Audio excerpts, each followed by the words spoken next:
ሰላም ጣፋጭና ተወዳጆች የኢትዮጵያ ልጆች እንዴት ናችሁ? ደህና ናችሁ ልጆች? እንዴት ነው ጊዜያችሁ? ሳምንታችሁ እንዴት አለፈ? በጥሩ ሁኔታ እያሳለፋችሁ ነው? በጣም ጎበዝ ልጆች። እንዴት ነው ትምህርታችሁንስ በአግባቡ እየተከታተላችሁ ነው? በጣም ጎበዝ ልጆች። ታዲያ ከኔ ጋርም የምንሰራቸውን የተለያዩ የፈጠራ ስራዎች በየቤታችሁ እየሰራችሁ ለትምህርት ቤታችሁም ሰርታችሁ እየወሰዳችሁ እንደሆነ እየሰማው ነው። በዚህም ደግሞ በጣም ደስተኛ ነኝ። እሺ ልጆች፣ ጎበዝ ልጆች። ለዛሬ ደግሞ ለእናንተ የሚሆን አንድ ቆንጆ ስራ ይዤላችሁ መጥቻለሁ። በመጀመሪያ እዚች ጋር ይውና እስኪ ገምቱ። መቼም ሁላችሁም አይታችሁ እንደገመታችሁ አልጠራጠርም። በጣም ጎበዝ ልጆች። ዛሬ እንግዲህ በጣም አየሩ ሙቀታማ ነው። በጣም ፀሐዩ በጣም ከባድ ነው አይደል ልጆች? ለዛ እንዲሆነን ደግሞ ምንድነው ያዘጋጀውላችሁ? መነጽር።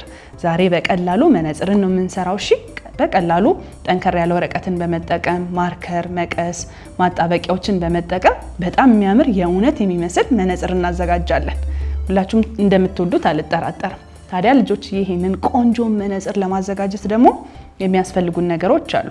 እንዳልኳችሁ በአካባቢያችሁ ላይ የምታገኙ ጠንከር ያለ ወረቀት እንደ ክላሰር ወይም ደግሞ ቻርት ወረቀት፣ ሌሎችም ጠንከር ያሉ ወረቀቶችን ማግኘት የምትችሉ ከሆነ እነሱን ታዘጋጃላችሁ።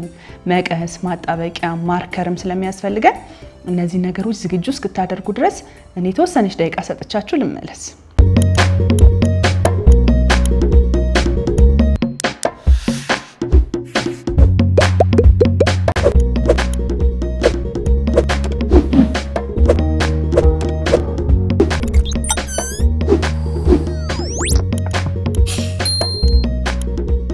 እሺ ልጆች እየተዘጋጃችሁ?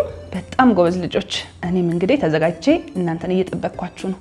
አሁን ምን መሰላችሁ የምናደርገው? እዚህ ጋር እኔ ብዙ ወረቀት እንዳላባክን የምታዩትን አይነት ጠንከር ያለ ነጭ ወረቀት አዘጋጅቻለሁ። ይሄኛው ደግሞ ልጆችዬ ትክክለኛ መነጽር ቅርጽ ወስጄ ያዘጋጀሁት ቅርጽ ማውጫ ነው። እናንተ እንደዚህ ማዘጋጀት የምትችሉ ከሆነ ታደርጋላችሁ። የማትችሉም ከሆነ ደግሞ መነጽርን በመጀመሪያ እንዳልኳችሁ ከዚህ በፊትም የስዕል ችሎታችሁንም ስለሚያዳብርላችሁ የመነጽር ስዕል ትስሉና እሱን በቅርጽ አውጥታችሁ ጠንካራ ወረቀት ላይ በመለጠፍ እንዲሁም ራሱን በመጠቀም ማዘጋጀት ይቻላል። እሺ ጎበዝ ልጆች። በመጀመሪያ እኔ ምንድነው ማድረገው? ቅርጽ ያወጣሁበትን ክፍል ነጩ ጠንካራ ወረቀት ላይ እንደዚህ አደርግና በእርሳስ ቅርጹን እስላለሁ። ከዛም በጥንቃቄ ሳልኩትን ቅርጽ ቀስ ብዬ በመቀስ ቆርጬ አወጣለሁ።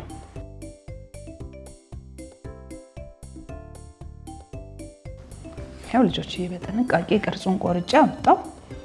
አሁን እንደዚህ አድርጌ በደንብ ካስተካከልኩት በኋላ እንዳልኳችሁ መቀሴን ተጠቅሜ ቅርጿን ብቻ በደንብ አድርጌ ሳልሳሳት ቀስ ብዬ ቆርጬ አወጣለሁ። እናንተም ታዲያ በጣም በጥንቃቄ እሺ ልጆች፣ ቅርጽ ጠብቃችሁ በምትቆርጡ ሰዓት እንዳይበላሽባችሁ ከመስመር እንዳይወጣባችሁ ጥንቃቄ አድርጋችሁ ቁረጡ። የማትችሉ ከሆነ ደግሞ ሁሌም እንደምላችሁ ታላላቆቻችሁን ቤተሰቦቻችሁን እንዲያግዟችሁ በማድረግ ስራውን መስራት ይቻላል።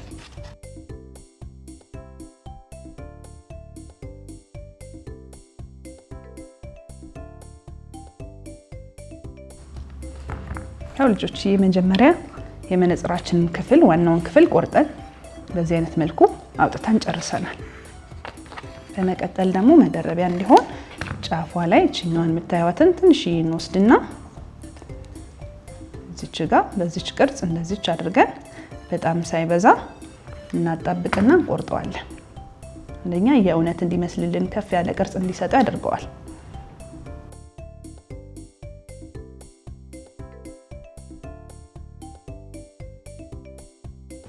እሺ ልጆች እቺን ደግሞ እዚች ጋር እናደርጋትና የበለጠ የእውነት መነጽር እንዲመስልልን እናደርገዋለን። በነገራችን ላይ እዚህ በምንሰራው ብቻም ሳይሆን እናንተ ያላችሁን የፈለጋችሁትን እየጨመራችሁ ስራውን የበለጠ እንዲያምር ቆንጆ እንዲሆን ማድረግ ይቻላል። እሺ ልጆች አሁን እቺን እዚች ጋር እንለጥፍና እሷ እስኪደርቅልን ደግሞ ልጆች ይሄን እዚህ ጋር አድርገን ቀለም ባለው ወረቀት የመነጽሩን የሚያዣ ክፍል እንሰራለን። እስኪ በቀይ ቀለም ባለው ወረቀት እንስራለት።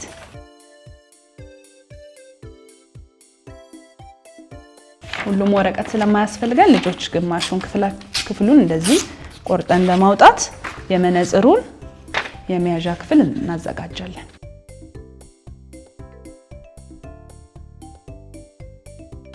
መጀመሪያ ይሄንኑ ክፍል እንደዚህ አድርገን ሁለት እኩል ቦታ እንቁረጠውና ቀጠን ያለ ስለሆነ የምናዘጋጀው እሱን መጠቀም እንችላለን። እሺ ልጆች ተመልከቱ።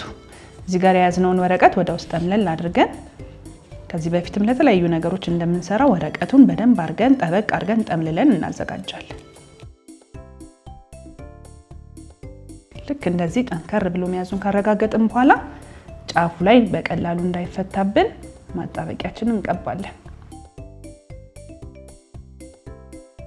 በተመሳሳይ ልጆች ይሄንንም ወረቀት በሱ መልኩ አሁን እንደሰራነው አድርገን እናዘጋጃለን።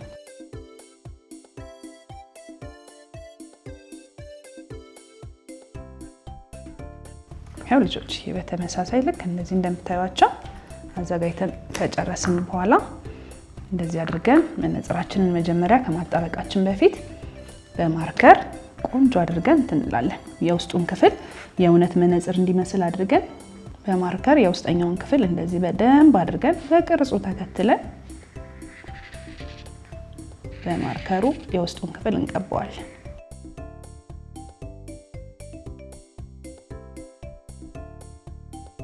ልጆችዬ ማርከር የማታገኙ ከሆነ በማንኛውም ቀለም መጠቀም ይቻላል።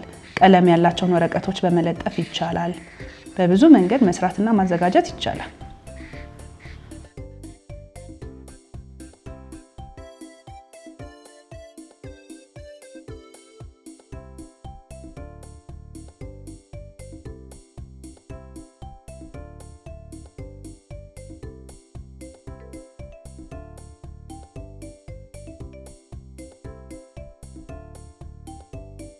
እሺ ልጆችዬ ተመልከቱ። ቀይ ቀለም ባለው ደግሞ ማርከራችን ይሄኛውን እዚህ ጋር እንደመያዣ የምንጠቀመውንና ፍሬሙን እንሰራለን።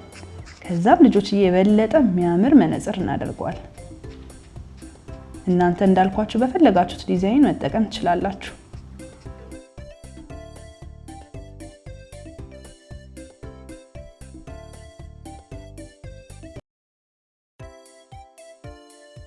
ይሄው ልጆችዬ ተመልከቱ። ዋናውን ክፍል በዚህ አይነት መንገድ ሰርተን ጨርሰናል። በመቀጠል ደግሞ እዚች ጋር ያዘጋጀናቸውን የመነጽራችንን የውስጥ ክፍሎች ወይም ደግሞ እጀታዎች መያዣዎች እንደዚህ አድርገን እኩል እናጥፋቸውና የታጠፈውን ክፍል ላይ ማጣበቂያ እየቀባን መነጽሩን እናጣብቀዋለን። ከዛም ልጆችዬ የምንፈልገውን በጣም የሚያምረውን መነጽር ማግኘት እንችላለን ማለት ነው። እንደዚህ እናደርግና ከውስጥ በኩል እንደዚህ ወስደን በደንብ አድርገን እናጣብቃለን። ያው በምታዩት መንገድ ተጣብቋል። አንደኛውንም በተመሳሳይ እናጣብቀዋለን። ይሄው ልጆች ተመልከቱ። አሁን ሲጣበቅ ደግሞ የእውነት መነጽር መሰል አይደለም? እንዴት ነው እናንተም እንደዚህ ያምራል? በጣም ጎበዝ ልጆችዬ። ለዛሬ እንግዲህ እንደዚች የምታምረዋን በጣም ቆንጆ ሆነቿን የእውነት መነጽር የምትመስለዋን ስራ ነበር የሰራነው። ወደዳችሁት? ጎበዝ ልጆች። በሚቀጥለውም ጊዜ ደግሞ እናንተን የሚያበረታ ሁላችሁ የምትሳተፉበትን የምትወዱትን አንድ ቆንጆ ስራ ይዤላችሁ እመጣለሁ። እሺ ጎበዝ ልጆች። እስከዛው ግን ራሳችሁን ጠብቁ፣ ለትምህርታችሁም ትኩረት ስጡ። እሺ ጎበዝ ልጆች። በጣም ነው የምትናፍቁኝ። በጣም ነው የምወዳችሁ። ቻው ቻው ኢትዮጵያ ልጆች።